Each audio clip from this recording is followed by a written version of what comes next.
तो स्वागत है आपका मोटरॉयज़ में। मेरा नाम है करण और आज हम बात करेंगे निसान की नई गाड़ी मैग्नाइट के बारे में। तो ये एक कॉम्पैक्ट एसयूवी है जो Tata Nexon, Maruti Vitara Brezza, hyundai venue, किया सोनेट ऐसी गाड़ियों के साथ कम्पीट करेगी। निसान की ये दूसरी गाड़ी है किक्स के बाद, जहाँ पर ये उस कंपनी के लिए एक नई शुरुआत करेगी। तो वक्त हमारे पास थोड़ा कम है और ज़ाया किए बिना तो इस गाड़ी के बारे में आपको सब कुछ बताते हैं। सबसे पहले सामने से इसको आप देखेंगे तो निसान के नए जनरेशन की जो गाड़ियां हैं उस हिसाब से इसको डिज़ाइन किया गया है। ये इंडियन कस्टमर का फीडबैक लेके ये जापान में डिज़ाइन की हुई गाड़ी है। तो यहाँ पर अगर आप सामने की तरफ देखें तो यहाँ पर अब वो जो पहले वी मोशन ग्रिल होता था वो नहीं है।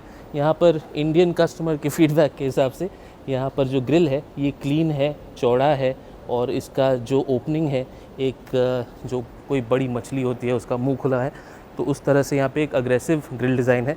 यहाँ पर अगर आप देखें तो ये क्रोम लाइनिंग आपको मिलती है साइड्स पर और ये थोड़ा बाहर की तरफ निकल के आता है, कुछ ऐसा अग्रेसिव डिज़ाइन है, तो देखने में काफ़ी अच्छा लगता है। गौर आप फरमाएंगे तो यहाँ पर जो नंबर प्लेट है तो फीडबैक के हिसाब से इसको और कहीं नहीं किया गया है, यहाँ पर लगाया गया है ताकि जो लुक है वो क्लीन रहे और गाड़ी की जो स्टाइल है वो ख़राब ना हो। अब दूसरी चीज़ यहाँ पर आप देखेंगे तो ये जो हेडलाइट सिस्टम है, तो यहाँ पर ये जो टॉप स्पेक वेरिएंट है उसका हेडलाइट है। यहाँ पर बाय एलईडी प्रोजेक्टर एलईडी आपको मिलते हैं। ये जो इंडिकेटर्स हैं ये भी एलईडी है। नीचे आपको ये बूमरैंग शेप्ड एलईडी मिलते हैं और सबसे इंटरेस्टिंग चीज़ अगर आप नोटिस करें तो यहाँ पर ये जो फॉग लैंप है देखने में काफ़ी ज़्यादा स्टाइलिश, काफ़ी ज़्यादा कॉम्पैक्ट, हालांकि ये काम काफ़ी अच्छा करते हैं। ये जो लाइटिंग सिस्टम है यहाँ पर ख़ास ध्यान दिया गया है ताकि जो इल्यूमिनेशन है वो अच्छा रहे, स्प्रेड जो है वो वाइड रहे। इस गाड़ी को हम आज चला नहीं रहे तो वो बात हम आपको किसी और दिन बताएंगे कि सड़क पर कैसे काम करता है। अब दूसरी बात, यहाँ पर आप देखें तो 205 मिलीमीटर का ग्राउंड क्लियरेंस आपको मिलता है, जो इस सेगमेंट में मेरे ख्याल से काफ़ी ज़्यादा है, सबसे ज़्यादा भी हो सकता है, ये मैं कंफर्म नहीं कर सकता। और यहाँ पर अगर आप देखें तो ये एक फॉस किट प्लेट आपको मिलेगी और ड्यूल टोन फिनिश है यहाँ पे, तो यहाँ पर ब्लैक है और उसके अलावा अगर आप फिट एंड फिनिश यहाँ पर देखें तो कोई रफ़ एजेस नहीं है, यहाँ पर काफ़ी सब कुछ स्मूथ है। जो शट लाइन्स हैं वो भी काफ़ी कंसिस्टेंट है। यहाँ पर आप बोनेट की शट लाइन देखें तो ये भी थोड़ी सी एक जो गैप है वो थोड़ा ज़्यादा है, लेकिन जो कंसिस्टेंसी है वो बरकरार है। अब साइड प्रोफाइल से अगर आप इस गाड़ी को देखें तो इस गाड़ी के जो डिमेंशंस हैं मैं आपको बता दूं, लगभग वेन्यू से थोड़ी सी ये बड़ी देखने में लगती है। डिमेंशंस हमारे पास पूरे नहीं है तो ऑन पेपर ये कैसे कंपेयर करती है ये फ़िलहाल मैं आपको नहीं बता सकता, लेकिन अगर आप यहाँ पर देखें तो आपको क्लैडिंग मिलती है और ये जो टॉप स्पेक ट्रिम है यहाँ पर आपको ड्यूल टोन क्लैडिंग मिलेगा। तो यहाँ पर सिल्वर फिनिश है, यहाँ पर ब्लैक है, लेकिन यहाँ पर निसान ने कोई कॉस्ट कटिंग नहीं की है। अगर आप देखें तो ये पैसेंजर साइड डोर पे भी रिक्वेस्ट सेंसर आपको दिखाई देगा। काफ़ी प्रीमियम क्रोम फिनिश्ड ये आपको डोर हैंडल्स मिलेंगे और ख़ास बात यहाँ पर ये है कि यहाँ पर भी देखें तो क्लैडिंग यहाँ पर ड्यूल स्टेज है, तो ये क्लैडिंग बाहर है, यहाँ पर एक क्लैडिंग है और यहाँ पर बीडिंग है, यहाँ पर भी बीडिंग है और NVH पर ख़ास ध्यान दिया गया है। तो इस गाड़ी को बनाने में कॉस्ट कटिंग ज़्यादा नहीं हुई है। ये जो रूफ़ रेल्स आप देख रहे हैं तो ये स्टाइल के अलावा फंक्शनैलिटी भी बढ़ाते हैं। 50 किलो भार ये ले सकते हैं। रूफ़ लाइन अगर आप देखें तो इसमें ड्यूल टोन शेड्स आपको मिलेंगे और यहाँ पर अगर आप देखें तो ये क्लैडिंग जो है और ये जो पीछे का डोर है ये काफ़ी पीछे जाके खुलता है। तो उससे होता ये है कि जब आप अंदर जाते हैं, अगर आप मेरी तरह लंबे हैं या मुझसे ज़्यादा लंबे हैं, तो अंदर जाने में और अंदर से बाहर आने में आपको कोई मशक्क़त नहीं करनी होती। 16 इंच के व्हील्स आपको स्टैंडर्ड मिलेंगे। बेस वेरिएंट में जो स्टील व्हील होगा वो भी 16 इंच का होगा। यहाँ पर MRF के वॉन्डरर टायर्स लगे हुए हैं। 195/60 सेक्शन है और पीछे की तरफ अगर आप अब आके देखें तो यहाँ पर जो इल्यूमिनेशन है ये एक स्प्लिट सेटअप है। यहाँ पर LED नहीं है और देखने में फिर भी काफ़ी ज़्यादा अट्रैक्टिव है। यहाँ पर आप देखें तो मैग्नाइट की बैजिंग है। ये जो विंड स्क्रीन है इसका जो रेक है थोड़ा अग्रेसिव है और ये एक इंटीग्रेटेड स्पॉइलर भी यहाँ है, तो जो पीछे का प्रोफाइल है वो थोड़ा उससे अग्रेसिव बन जाता है। यहाँ पर ये जो वेरिएंट है ये CVT वाला है। 125 cc और इसमें होपफुली डीज़ल जो DCI इंजन है रेनो निसान का वो तो शायद नहीं आएगा। यहाँ पर आप देखें तो एक आपको पार्किंग सेंसर्स नज़र आएंगे। यहाँ पर जो रिवर्स कैमरा है उसका लेंस है। और नीचे आप देखें तो यहाँ भी ये कटआउट्स हैं थोड़ा एक डिफ्यूज़र स्टाइलिंग देने के लिए। पीछे का भी जो ग्राउंड क्लियरेंस है वो काफ़ी अच्छा है। जो एंटेना है वो शार्क फिन नहीं है, कन्वेंशनल है। और उसके अलावा देखने में अगर आप इसको बात करें, क्योंकि अभी ये जो सेटअप है ये हम थोड़ा इंडोर्स है, लेकिन अगर आप इस गाड़ी को सड़क पर भी देखेंगे तो अग्रेसिवली डिज़ाइन है, थोड़ी देखने में मॉडर्न है। तो अभी फ़िलहाल हम इंडोर्स हैं, लेकिन जब ये गाड़ी बाहर सड़क पर निकल के आएगी तो वहाँ भी देखने में काफ़ी ज़्यादा स्मार्ट और अग्रेसिव लगेगी।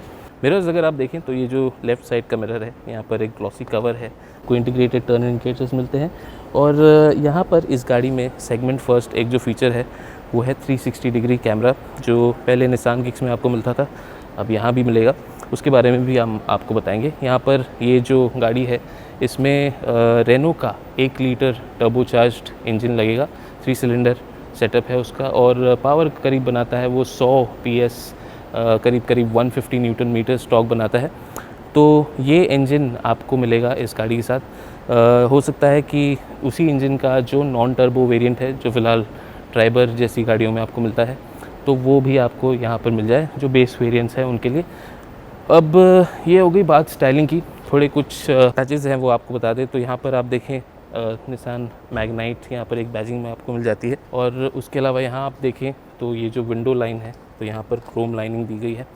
एक ख़ास चीज़, यहाँ पर थोड़ा अंधेरा है तो आपको शायद नज़र ना आए, लेकिन यहाँ पर जो बीडिंग्स है और जो यहाँ पर भी इन्होंने NVH पर काफ़ी ध्यान दिया है, तो उस अंधेरे में शायद ही आपको नज़र आए, लेकिन आपको जो डोर बंद और ओपन करने का जो फील है तो वो काफ़ी जर्मन गाड़ी जैसा है, काफ़ी भार आपको ऐसा महसूस होता है। हल्की नहीं लगती ये गाड़ी आपको देखने में भी और टच एंड फील में भी। तो जैसे देखिए ये जो डोर बंद करने का एक्शन है तो उसमें थोड़ा एक सॉलिड फील है, जो एक बहुत अच्छी बात है। व्हील्स का पैटर्न अगर आप देखें तो मशीन का ड्यूल टोन फिनिश आपको मिलता है। एक थोड़ा फंकी सा पैटर्न है, ट्रेडिशनल डिज़ाइन यहाँ पर नहीं है, पर देखने में जो नौजवान है और जो दिल से नौजवान है उनको देखने में काफ़ी पसंद आएगा। तो ये हो गई बात इस गाड़ी के एक्सटीरियर की। और मेरे ख्याल से जितनी कॉम्पैक्ट SUVs हैं उनमें से ये गाड़ी देखने में काफ़ी अलग है। ना ही ये कुछ बहुत ज़्यादा फंकी है, लेकिन है मॉडर्न और काफ़ी स्मार्ट देखने में है। तो अब ये होगी बात बाहर की, अंदर चल के आपको बताते हैं अंदर क्या क्या नया है। पहले आपको ये चाबी दिखा दूँ तो ये छोटी सी है और यहाँ पे लॉक अनलॉक की है, और उसके वहाँ यहाँ पे एक अनमार्क की है, अनमार्क बटन है, तो उसका हमें पता नहीं क्या होना है। निसान की यहाँ छोटी सी बैजिंग है और पीछे प्लैंक है। अंदर जाके लेकिन आपको बहुत सारी नई चीज़ें आपको मैं दिखाऊंगा। उसके पहले यहाँ पर अगर आप नज़र डालें तो ये जो ग्रे फैब्रिक इंसर्ट है यहाँ पर सॉफ्ट टच है, तो अगर आप अपने हाथ एल्बोज ऐसे रखेंगे तो आपकी कोहनी जो है किसी हार्श मटेरियल से रगड़ नहीं खाएगी। यहाँ पर जो प्लास्टिक्स भी है डोर पैड पर ये काफ़ी सॉफ्ट है, तो ऐसे यहाँ पर दोबारा से एविडेंट है कि ज़्यादा कॉस्ट कटिंग नहीं की गई है। लेकिन ये जो लॉक अनलॉक मैकेनिज़्म है ये अभी भी 90 के दशक का है, तो यहाँ पर थोड़ी सी इम्प्रूवमेंट हो सकती थी। दूसरी बात यहाँ पर देखें तो यहाँ पर एक छोटी कैविटी है, चारों ही डोर्स में 1 लीटर की बोतल आराम से रह जाएगी। उसके अलावा सीट अगर आप देखें यहाँ से तो थोड़े यहाँ पर पैटर्न्स आपको नज़र आएंगे। जो डैशबोर्ड है यहाँ पर अगर आप देखें तो जैसे कॉन्सेप्ट निसान मैग्नाइट थी उसकी तरह यहाँ पर भी ये जो सॉफ्ट टच प्लास्टिक है यहाँ पर आपको ये ज्योमेट्रिक पैटर्न नज़र आएगा, तो देखने में थोड़ा ये प्रीमियम टच प्रोवाइड करता है। ये जो ग्लव बॉक्स है इसमें 10 लीटर स्टोरेज स्पेस है, यहाँ पर कैविटीज़ है, तो आप यहाँ पर मैनुअल या ऐसी कुछ चीज़ें रख सकते हैं। इल्यूमिनेटेड है लेकिन कूल्ड नहीं है। तो ये रही बात को पैसेंजर साइड की। आपको उस तरफ जाके मैं बताता हूँ और क्या क्या नया है। तो अंदर आते ही ये जो डोर्स हैं काफ़ी रीअश्योरिंग फीलिंग मिलती है जब आप इनको बंद करते हैं। और ये जैसे ही मेरी ड्राइविंग पोजीशन तो मैंने अभी सेट नहीं की है, लेकिन यहाँ पर आप ऊंचा बैठते हैं और यहाँ पर जो सीट है ड्राइवर साइड की ये हाइट एडजस्टेबल है, तो जिन लोगों को गाड़ी में नीचे थोड़ा बैठने पसंद है या ऊपर बैठना पसंद है तो उस हिसाब से सीटिंग आप एडजस्ट कर सकते हैं। यहाँ पर लंबर सपोर्ट नहीं है, हाइट एडजस्टेबल सीट है और 4 एंड हाफ आप इसको एडजस्ट कर सकते हैं। उसके अलावा यहाँ पर बैठने से अगर आप चौड़े इंसान हैं तो यहाँ पर ये सीट की जो चौड़ाई है काफ़ी अच्छी है। पैडिंग थोड़ी सी ऑन द सॉफ्टर साइड है। यहाँ पर ये जो हेडरेस्ट है एडजस्टेबल है और ये जो स्टीयरिंग व्हील है इसका एडजस्टमेंट आपको रेक एंगल के लिए मिलेगा, रीच के लिए नहीं मिलेगा। इंटरेस्टिंग सबसे बात लेकिन अगर आप देखें तो यहाँ पर है ये 7 इंच का जो इंस्ट्रूमेंट स्क्रीन है, ये आपको किसी और गाड़ी में नज़र नहीं आएगा। यहाँ पर इसके 2 सेक्शंस और भी हैं लेकिन 7 इंच जो डायगोनल इसका साइज़ है वो सिर्फ इसी स्क्रीन का है, यहाँ पर इसको काउंट नहीं किया गया है, तो एक अच्छी बात है। तो इसमें काफ़ी सारी जानकारी भी आपको स्क्रीन में नज़र आएगी। एक स्टार्ट स्टॉप बटन यहाँ पर है और इस गाड़ी का एक आप टेक पैक खरीद सकते हैं जब ये लॉन्च होगी, जिसके साथ आपको वायरलेस चार्जर और ऐसी कई बहुत सारी चीज़ें मिल जाएंगी जिसके बारे में आपको बताऊंगा। फ़िलहाल यहाँ पर जो स्टार्ट स्टॉप स्विच को ऑन करते ही जो एनिमेशन है तो उसको अगर आप देखें फुल कलर TFT डिस्प्ले है। ये आपको एक टेकोमीटर नज़र आएगा, बीच में यहाँ पर आपको स्पीड नज़र आएगी, यहाँ पर गियर शिफ्ट पोजीशन इंडिकेटर है। तो ये CVT वर्जन है जिसमें पार्किंग, रिवर्स, न्यूट्रल, ड्राइव और एक L मोड है। तो उसके अलावा यहाँ पर अगर आप देखें तो ये जो फास्ट चार्जर एक USB का है, एक 12 वोल्ट का सॉकेट भी है और यहाँ पर ये वायरलेस चार्जर लगा हुआ है। जो AC कंट्रोल्स हैं वो सॉफ्ट टच डायल्स हैं और उसके अंदर ये डिस्प्ले है जहाँ पर आपको फ़ैन स्पीड, टेम्परेचर और जो हवा कहाँ से किस दिशा से आएगी उसको सेट करने के बाद यहाँ पर आपको एनिमेशन नज़र आता है। यहाँ पर जो डायल्स हैं एयरक्राफ्ट स्टाइल यहाँ पर आपको डायल्स मिल जाएंगे। तो इसका जो ऑपरेशन है काफ़ी टैक्टाइल है, स्मूथ है और इसको यूज़ करने में आपको एक सॉलिड फील महसूस होती है। दूसरी बड़ी बात यहाँ पर यह है कि 8 इंच का आपको ये फ्लोटिंग डिस्प्ले मिलता है। इसमें ख़ास बात क्या है तो इसमें आपको वायरलेस एंड्रॉयड ऑटो और एप्पल कारप्ले मिलता है। तो उसका मतलब ये है कि जब आप एंड्रॉयड ऑटो या कारप्ले यूज़ करते हैं तब आपको USB केबल लगाने की ज़रूरत नहीं है, आप उसको वायरलेसली यूज़ कर सकते हैं, जो इस सेगमेंट की गाड़ियों में अक्सर आपको देखने नहीं मिलता। जो बहुत हाई एंड गाड़ियाँ हैं वहीं पर ये फीचर्स अब आने लगे हैं, पहले वहाँ भी आपको केबल लगाना पड़ता था। ये AC जो वेंट्स हैं अगर आप देखें तो एक किसी इंसान के होंठ का जो शेप ये लिए हुए हैं और यहाँ पर आपको देखें तो ये ब्रश्ड एल्युमिनियम यहाँ पर आपको सराउंड्स नज़र आएंगे, देखने में काफ़ी प्यारे लगते हैं। कुछ नया डिज़ाइन है यहाँ पर, थोड़ी फ्रेश सी फीलिंग है इस गाड़ी में, जो एक बहुत अच्छी बात है। वरना हम यूज़ टू हो गए थे कि बहुत सारी गाड़ियों में जैसे लेआउट था या फीचर्स थे वो सारे एक जैसे ही नज़र आते थे। यहाँ पर कुछ नया हो रहा है तो वो फ्रेशनेस आपको महसूस होती है। कुछ चीज़ें हैं जो बेहतर हो सकती थी, जैसे ये जो मिरर है हमारा ख्याल है ये शायद टॉप एंड वेरिएंट है लेकिन ये आपको इलेक्ट्रोक्रोमिक नहीं मिलता। यहाँ पर डे नाइट जो सेटिंग है आपको मैन्युअली करनी पड़ती है। ये जो कैबिन लाइट है यहाँ पर स्प्लिट सेटअप है, तो एक आपको ड्राइवर साइड के लिए है, पैसेंजर साइड के लिए है। जो ये सनवाइज़र है काफ़ी प्रीमियम मटेरियल से बनाया गया है। पैसेंजर साइड के लिए वैनिटी मिरर है, लाइट नहीं है, और ड्राइवर साइड के लिए भी वैनिटी मिरर है, लाइट नहीं है। यहाँ पर आप देखें तो ये जो माइक्रोफोन है, जो फ़ोन पेयर करने के बाद आपकी आवाज़ ठीक से पहुँचे सामने वाले के लिए, तो इसको आइडियली प्लेस किया गया है। इस गाड़ी में सनरूफ नहीं है। लॉन्च जब ये गाड़ी होगी तो उसमें आएगा नहीं आएगा ये हम आपको अभी नहीं बता सकते। स्टीयरिंग व्हील तो इसको आप देखें तो काफ़ी थिक है, इसका जो साइज़ है थोड़ा कॉम्पैक्ट है, पकड़ने में काफ़ी थोड़ी स्पोर्टी फील आती है आपको। यहाँ पर सोर्स का आपको स्विच है, मोड और वॉल्यूम और वॉइस कंट्रोल्स के लिए स्विचेस हैं यहाँ पर। इससे आप कुछ सेटिंग्स यहाँ पर जो चेंज कर सकते हैं। इस गाड़ी में आपको टायर प्रेशर मॉनिटरिंग सिस्टम भी मिलता है जो चारों टायर को मॉनिटर करता है और आपको उसके साथ साथ प्रेशर वैल्यूज़ भी बताता है, और पंक्चर है तो उसकी जानकारी भी देता है।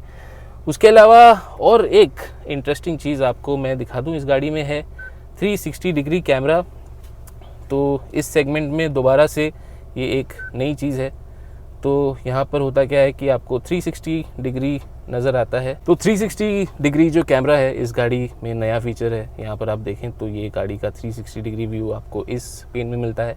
यहाँ पर रियर व्यू आपको नज़र आता है, एक बार और इसको आप स्विच करें तो साइड में आपको नज़र आता है और पीछे भी नज़र आता है। तो जिन लोगों को स्पेशल अवेयरनेस की थोड़ी प्रॉब्लम होती है तो उनको इस गाड़ी को चलाने में दिक्कत नहीं होगी, क्योंकि यहाँ पर आप थोड़ा ऊंचा बैठते हैं और विजिबिलिटी आपको काफ़ी अच्छी मिलती है। ये मिरर्स जो हैं थोड़े से ऊपर हैं, तो हो सकता है कि जब इस गाड़ी को सड़क पे हम चलाएंगे तो यहाँ पर थोड़ा सा एक ब्लाइंड स्पॉट बनने का चांस है, क्योंकि ये जो ए पिलर है ये थोड़ा सा थिक भी है, लेकिन ऊपर की तरफ थोड़ा सा ये टेपर हो जाता है, तो दिक्कत मेरे ख्याल से नहीं आनी चाहिए। लेकिन हम इस गाड़ी को आज चला नहीं रहे तो आपको उस बारे में बता नहीं सकते। ये जो स्टॉक्स हैं इनकी क्वालिटी अगर आप देखें तो इस सेगमेंट के लिए एक्सेप्टेबल है। और यहाँ पर आपको इस स्क्रीन में और क्या क्या दिखाई देता है मैं आपको बता दूँ। ड्राइव कंप्यूटर है जिसमें आपको एवरेज स्पीड और कितनी देर आपने गाड़ी चलाई है वो नज़र आता है। उसके अलावा आप यहाँ देखें तो टायर प्रेशर मॉनिटरिंग सिस्टम आपको नज़र आएगा जो चारों टायर मॉनिटर करता है। यहाँ पर आपको एक ट्रिप मीटर ए, यहाँ पर odometer, outside temperature, time, engine temperature और फ्यूल गेज यहाँ पर नज़र आएगा। और दूसरी चीज़ यहाँ पर है आप जो लाइट्स हैं वहाँ पर डिमिंग कंट्रोल आपको मिल जाता है। तो ये फंक्शंस आपको स्क्रीन में नज़र आएंगे। तो एक टेक पैक आपको मिलेगा इस गाड़ी के मोस्ट प्रोबेबली टॉप वेरिएंट के साथ। उसमें आपको मिलेगा एयर प्योरीफायर, पडल lamps, ambient mood lighting, premium speakers. तो जो इस गाड़ी में जो ऑडियो स्पीकर सिस्टम है वो आपको और भी बेटर मिलेगा। और उसके अलावा आपको इस टेक पैक के साथ मिलेगा ये वायरलेस चार्जर। तो ये कुछ चीज़ें हैं जो इस ऑप्शनल टेक पैक के साथ आपको मिलेंगी। उसके अलावा विंडोज़ की अगर बात करें तो ड्राइवर साइड जो विंडो है वो ऑटो डाउन है, ऑटो अप भी है, लेकिन जो बाकी विंडोज़ हैं वो मैनुअल अप एंड डाउन है, उसमें ऑटो फंक्शन नहीं है। यहाँ पर जो मिरर्स हैं वो इंटरनली एडजस्टेबल हैं, तो यहाँ से आप उसको कंट्रोल कर सकते हैं। और उसके अलावा अगर हम देखें कि क्या ये जो मिरर्स हैं वो खुद ब खुद मुड़ जाते हैं जब आप गाड़ी लॉक करते हैं, तो नहीं, ऐसा नहीं होता। तो बहरहाल ये कुछ छोटी मोटी चीज़ें हैं जो हम आपको बता सकते हैं। कंफर्ट यहाँ पे सामने की सीट पर काफ़ी अच्छा है। मेरी लंबाई 6 फीट है, विड्थ की कमी नहीं है, विड्थ आइडियल है। अंडर थाई सपोर्ट भी अच्छा है, बैक सपोर्ट भी अच्छा है। पैडिंग थोड़ी सी जैसे मैंने आपको बताया सॉफ्ट है।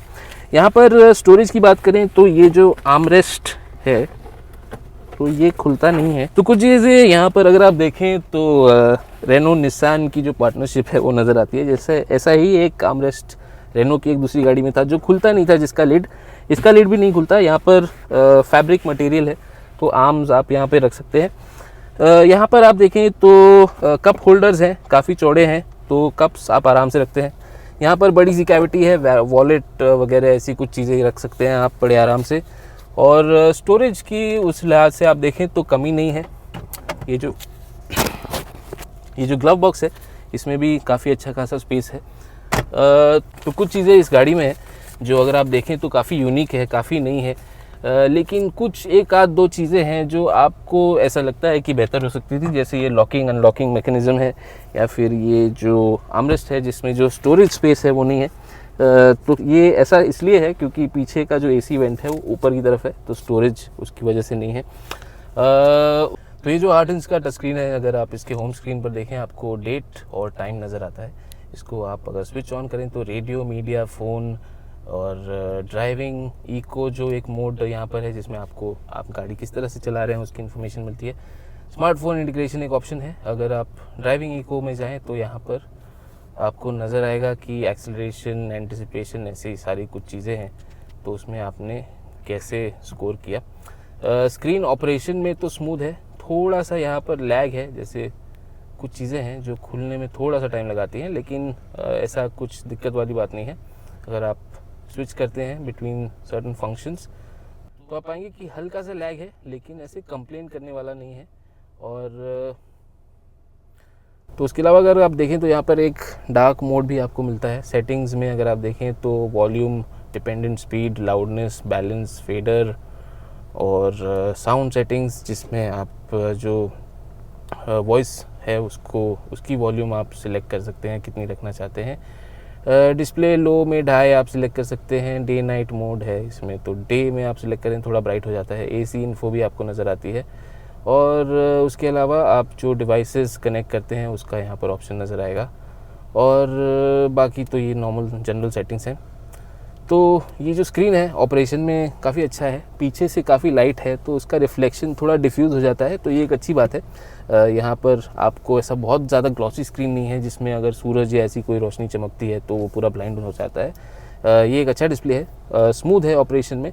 कभी कभी थोड़ा शुरुआत में लैग है, लेकिन जैसे हम अभी इसको ऑपरेट कर रहे हैं तो ये काफ़ी क्विक हो चुका है। तो जैसे हमने आपको बताया, ये शुरुआती दौर है इस गाड़ी को, जब हम लॉन्च होने के बाद चलाएंगे तो ये सारी चीज़ें आपको डिटेल में बताएंगे। तो यहाँ पर एक स्विच है जिससे आप गाड़ी के जो लॉक्स हैं वो लॉक अनलॉक कर सकते हैं, और उसके अलावा यहाँ पर ये जो ब्लिंकर्स हैं उसके लिए स्विच है, ये रियर डिफॉगर का स्विच है, और उसके अलावा अगर आप लेआउट देखें तो काफ़ी क्लीन है, ऐसा कोई क्लटर नहीं है यहाँ पे, तो ये शायद बहुत लोगों को पसंद आएगा। उसके अलावा सेफ्टी की अगर बात करें तो यहाँ पर आपको व्हीकल डायनामिक कंट्रोल जो निसान का जो कंप्यूटराइज्ड, तो यहाँ पर आपको निसान का VDC मिलता है, और उसके अलावा hill start assist, traction control, ABS with EBD, anti roll bar सामने की तरफ, और ड्यूअल एयरबैग्स आपको मिलेंगे। जो ड्यूअल एयरबैग्स हैं मेरे ख्याल से बेस वेरिएंट से लेके टॉप स्पेक वेरिएंट तक आपको स्टैंडर्ड मिलने चाहिए।